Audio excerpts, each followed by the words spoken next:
Medvedev beats Djokovic in straight sets, denying Djokovic the opportunity of completing the Grand Slam. He was one win away from completing it at the U.S. Open, but Medvedev beats him 6-4, 6-4, 6-4. And thirdly, looked like the better player out there on Sunday. He looked like he belonged. He obtained his first career Grand Slam victory, the U.S. Open. It was funny. His celebration after the match was funny. He did a little FIFA one, like the dead fish. That was funny. But in the match, I think Djokovic, the commentators highlighted, and I think they were correct. He looked like he didn't have his legs under him. I think that epic match against Zverev on the semifinals, that took its toll. I think that was the match of the tournament. Zverev played an incredible match, 5-set match. Both of them left it all out there. 53 shot rally. It was amazing. I didn't get to do a video on it because time went by too quick. But that match was amazing. It was ridiculous. And I think Djokovic, losing the first set against other opponents, playing four sets against most of the competition in the U.S. Open, I think that took its toll. He was on the court way longer than Medvedev coming into the final. So I think Medvedev was just fresher. He took care of Felix in the semifinals very quick.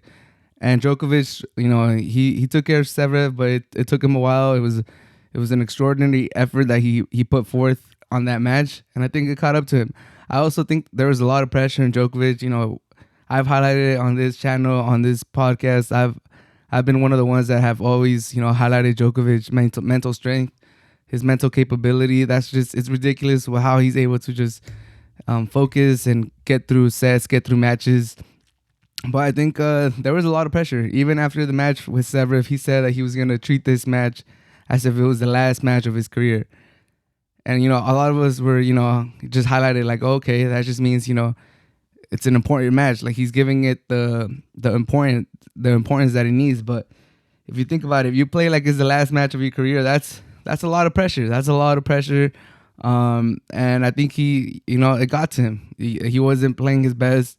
And to be honest, Medvedev, he was playing really good. His serves were on point.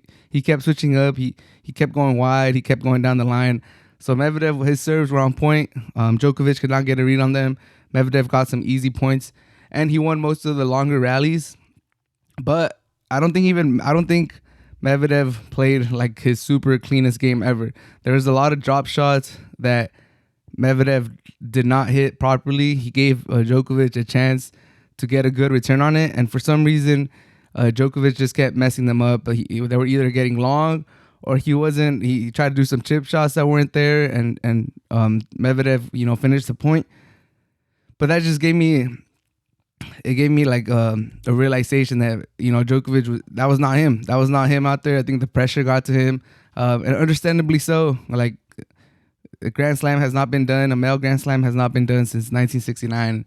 A lot of pressure. There's a reason why that's a thing, and it is what it is. I think he felt kind of relieved when he was down, especially in the third set. It felt like he just wanted to get out of there. Like, he was down 5-1 at one point, and it just looked like, okay, let's get out of here. Like, let's wrap it up. Like, this is too much pressure. I want to go home. Like, I want this to end.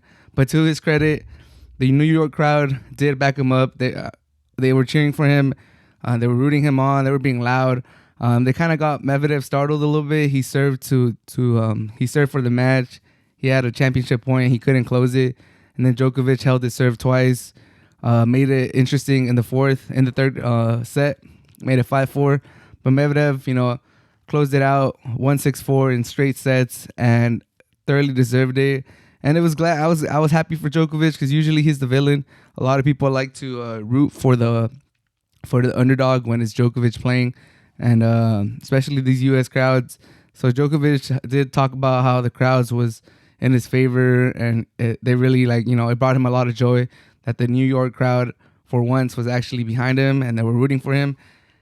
And I think that was nice. I think that was nice for Djokovic to be able to experience that at least once in his career. But I think, at least for myself, we all just wanted to see a great match. Like, I was rooting for the comeback. I was rooting for history too. Like, I wanted to see Djokovic complete it. I also didn't mind Medvedev winning. It would have been fine either way.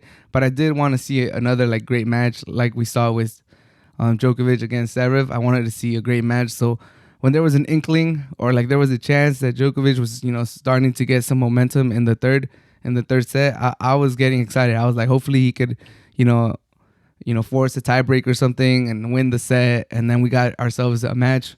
There's a lot of celebrities in the stadium, like more than usual. I would like to say there was like they kept panning to the arena, different sections of the stadium, Arthur Ashe Stadium, and there were so many stars. Like everybody was there, so I'm pretty sure the crowd. And it was quick. This match was very quick. It lasted a little bit over 2 hours. It could have ended in like right about 2 hours if Medvedev would have won on his serve. If he would have won 6-2, I think it would have been, if he would have held his serve in the third set. If he wouldn't have gone broken, it would have been like right above 2 hours. So I'm pretty sure some of these people that were going into the stadium, it took him about 2 hours to get into Arthur Ashe Stadium with New York traffic and all that stuff. And I think the Nets and the Mets were playing like just a little bit down the street.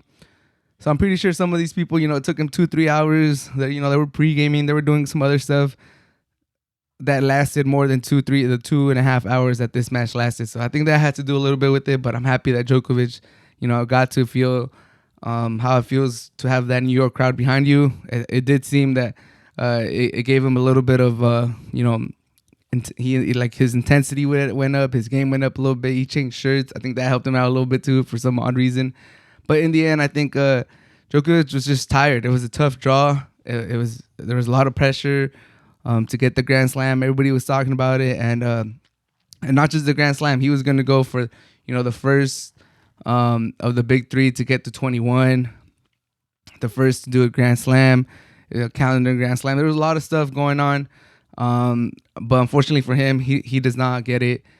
But I will say this: I think Djokovic is gonna be the one that gets to 21 first. The Australian Open is the next Open that's coming, the next major that's coming, and Djokovic has won that more than anybody else. So I think still Djokovic should be the favorite to get to 21 first. Federer is old and he's injured. Nadal is injured. We'll see how they come back, but I think Djokovic, if anything helps him sleep at night, he's still in the driver's seat to end up with the most Grand Slams in the career. And regardless if he didn't complete the calendar Grand Slam, he still had an amazing year, and one of the best years by any professional male tennis player ever. And he's still the number one player. He's had the record for longest running number one player. So overall, great year from Djokovic. And congratulations to Medvedev. He did his thing. His serves were on point. His movement keeps surprising me for a big guy. He's 6'6", and he moves ridiculous in the court. He could get to any ball. And yeah, congratulations to Medvedev. This is probably the first of many, especially now that this seems like it's a turning point in a lot of their careers. It looks like Zverev, he's getting ready to win some championships. And Medvedev finally breaks through of his generation, beating one of the big three in the final. So overall, the U.S. Open was an amazing tournament. I thoroughly enjoyed it. Great turnout. It was great to have fans back. Amazing way to end the major season. But let me know what you guys think. I enjoyed the final. I wish we could have had a little bit more of a spectacle, but it is what it is. Medvedev won in straight sets, and Djokovic was denied history.